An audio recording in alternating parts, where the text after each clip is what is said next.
et les Jeux olympiques d'hiver. Mais au-delà de ce dénouement, c'est aussi la course à l'attribution des Jeux qui a beaucoup retenu l'attention. Pour parler de cette course, nous recevons en studio Jean Gosselin. Il est consultant spécialisé en marketing sportif et ancien conseiller du Comité olympique canadien. Monsieur Gosselin, bonsoir. Bonsoir. Et pour parler de ce qui est de ces nouveaux Jeux, ce que représentent ces nouveaux Jeux pour la Chine, nous recevons Joo-Min Chen. Il est sinologue à l'Université McGill. Monsieur Chen, bonsoir. Bonsoir. Monsieur Gosselin, je commencerai par vous. Deux villes s'affrontaient, une ville du Kazakhstan et Pékin. Est-ce que vous êtes surpris du résultat? Ce qui me surprend du résultat, c'est le résultat du vote. Beijing a gagné par 4 voix seulement, 44 Vous attendiez à 40. à plus? Bien, on aurait pu s'attendre à plus et il faut y voir là deux choses.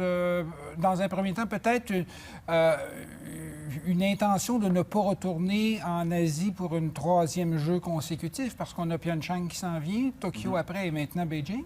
Et aussi peut-être certaines appréhensions par rapport, encore une fois, au dossier des droits de l'homme et le manque de neige aussi. Donc, ces petites technicalités-là. Donc, on aurait pu s'attendre à un vote un peu moins serré, pardon. Il y a beaucoup de neige à Pékin? Pas pire. Mais on a 3 endroits. Alors, en effet, Pékin n'est pas la seule ville qui va participer au jeu. Alors que c'est en effet le nord-est de Pékin qui va avoir le lieu idéal pour les neiges. Pour les sports, de neige. Parlez-nous de cette candidature de 2022, parce qu'on est encore sur la candidature de 2008, qui était, sauf erreur, une candidature peut-être politique. Oui. Quelle est la différence avec la candidature pour 2022 et pour les Jeux d'hiver? Oui, alors que vous pouvez savoir la différence si vous savez ma réaction aujourd'hui. Parce que quand j'ai appris la nouvelle, OK. C'était ça votre réaction? Oui, mais je pense que c'est pour la plupart de chez nous aussi. Mais en 2001, là, quand on a appris la nouvelle, c'est... L'euphorie. L'euphorie, oui. Pourquoi? Parce que 2008, les Jeux olympiques pour la Chine étaient le début international en tant que grande puissance. Et maintenant, après... le 2010, Shanghai Expo, et alors que 2014, les Olympiques de la jeunesse, etc., et les Jeux asiatiques à Guangzhou, etc., c'est une affaire régulière. Donc, politiquement, la Chine est sur la carte? Oui. Politiquement, mais est-ce qu'elle veut économiquement, avec ces Jeux-là de 2022, être encore plus sur la carte? Oh, bien sûr. Je pense, mon jugement est que ça, c'est la première considération. Pourquoi? Parce que si vous savez, le plan de Beijing, aujourd'hui, va intégrer les 3 lieux Beijing, Tianjin et Hebei. Alors, on dit que Jing-Jin-Ji, les 3 lieux ont une grande méga métropole de 100 millions de personnes. 100 millions de personnes. Alors, comment on se fait? Alors, en effet, Beijing va déménager les fonctions administratives à Tongzhou, dans les banlieues. Et alors, ça, c'est la banlieue sud-est. Mais comment est-ce qu'on peut développer la région nord-est? Les Jeux olympiques. Avec les Jeux olympiques. Et ça s'inscrit, M. Gosselin, sauf erreur, le fait de développer économiquement, mais à une échelle humaine, disons, modeste, les Jeux olympiques, ça s'inscrit dans un programme que le CIO a lui-même...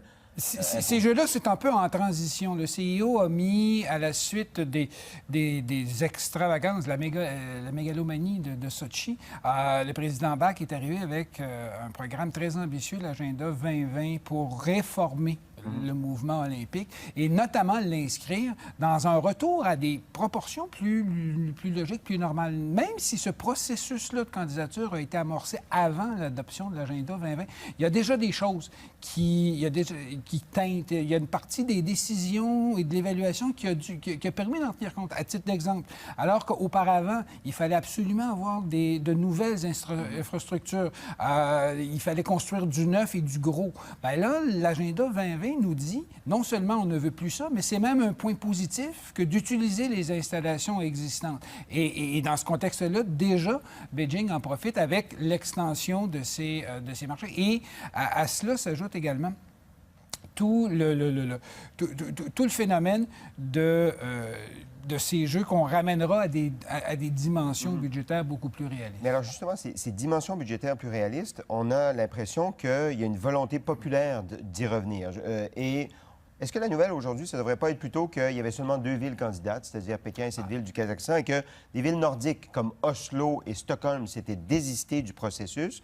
Boston, pour 2024, se désiste.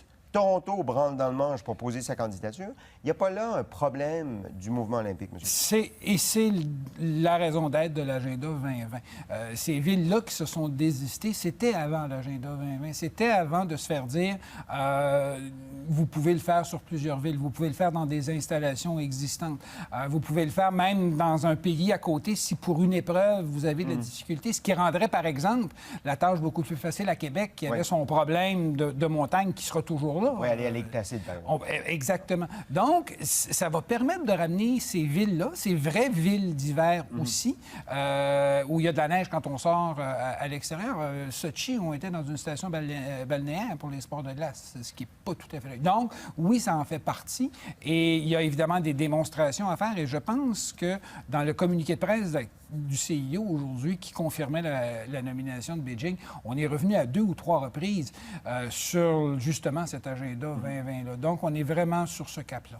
M. Chen, on parle de sport, mais on ne peut pas dissocier du sport la dimension politique. Et on se questionne sur l'attribution de Jeux olympiques à des gouvernements, entre guillemets, autoritaires. Ça a été le cas notamment à Sochi en Russie, mais Pékin. Alors, cette dimension du respect des droits de l'homme, est-ce que vous êtes étonné que Pékin puisse obtenir les Jeux olympiques dans le contexte politique actuel et de critiques sur le respect des droits de l'homme en Chine? Non plus. Je ne suis pas surpris non plus parce que, quel soit le comité olympique, oui, à Almaty ou à Beijing. Alors, c'est 2 gouvernements relativement autoritaires. Alors, est-ce que le gouvernement d'Almaty est beaucoup mieux que Beijing?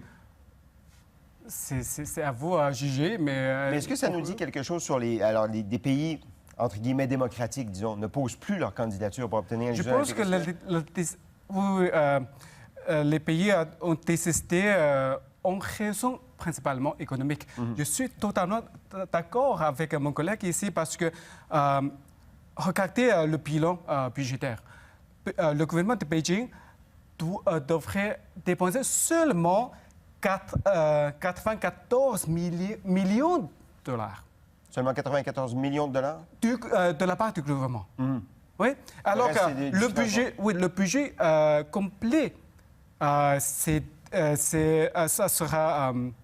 1,56 milliard. Ça sera comparable au budget canadien en 1988. Oui, mais ça, c'est la théorie. Hein? On sait quand on parle, c'est la théorie, toutes les factures soient rentrées. Tout à fait. Mais, si vous savez, par exemple, le plan, seul un stade sera construit seulement pour 2022 parce que les 11 des 12 stades sont déjà là.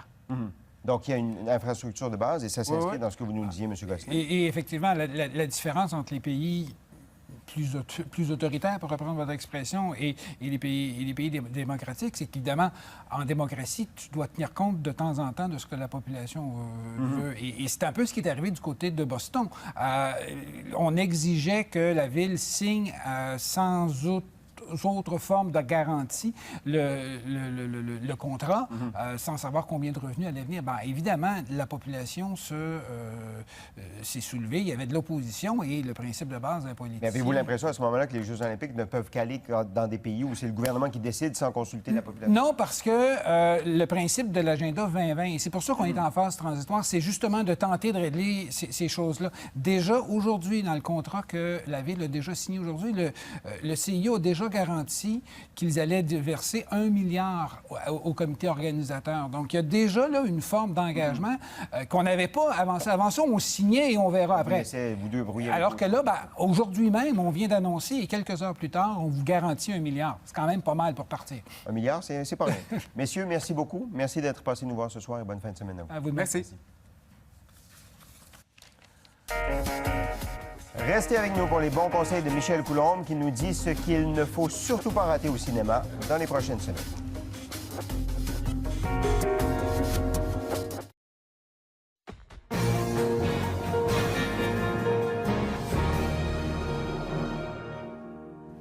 L'été rime avec vacances et qui dit vacances dit détente, temps pour soi et divertissement. Nous avons demandé donc au chroniqueur cinéma Michel Coulombe de nous proposer, de nous faire quelques suggestions de films à voir cet été. Michel, bonsoir. Bonsoir. Alors, il y a eu des blockbusters. Bien, l'été, c'est toujours propice aux blockbusters. Les Américains ont sorti Avengers et le monde jurassique, et là, c'est Mission Impossible. Oui, Avengers, donc le monde jurassique, et Fast and Furious, là, qui a eu son nouvel opus. Ces trois films-là ont fait récemment, ce sont des franchises, là, ont fait récemment entre 1,4 et 1,5 milliard en revenus à travers le monde. C'est vous dire que les franchises, ça fonctionne.